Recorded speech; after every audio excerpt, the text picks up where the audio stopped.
వాళ్ళు చెప్పాల్సిన అవసరం లేదు. రాష్ట్ర ప్రయోజనాలు మాకు వాళ్ళకంటే ఎక్కువ మాకుంది. రాష్ట్ర ప్రయోజనాలు వాళ్ళకుంటే ముఖ్యమంత్రి గారు ఢిల్లీలో ఏమంటాడో ఒకసారి వీడియో చూడు.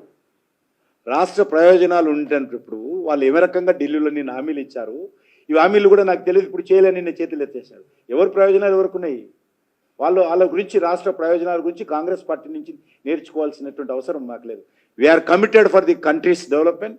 ఏదైతే చెప్తామో అది చెప్తాము, చేస్తాము. మేము చెప్పలేదు ఏది కూడా అయినా చేస్తామని. ఈరోజు మేము చెప్పిన ప్రోగ్రామ్స్ అన్నీ చేస్తాం. వాళ్ళు చెప్పిన తెచ్చి మా నోట్లో పెడితే ఎట్లా?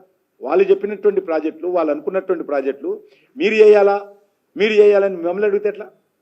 వాళ్ళు ఏ ప్రాతిపాదికన వాళ్ళు ప్రాజెక్టులకు సంబంధించినటువంటి పనులు చేస్తామని ఒప్పుకున్నారు. ఏ గ్యారంటీలు అయితే ఇచ్చారో, నేనేమంటాడు ముఖ్యమంత్రి గారు, చాలా దురదృష్టకరం.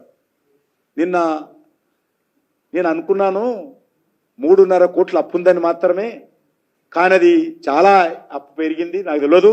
నేను ముఖ్యమంత్రిలో కుర్చీలో కూర్చున్నాకనే తెలిసింది అన్నాడు. మీ ముందలనే 7.5 కోట్లు ఉందని అనేక మీటింగ్లలో, పబ్లిక్ మీటింగ్లలో, 100 మీటింగ్లలో రేవంత్ రెడ్డి మాట్లాడారు. Hundreds of meetings, press conferences.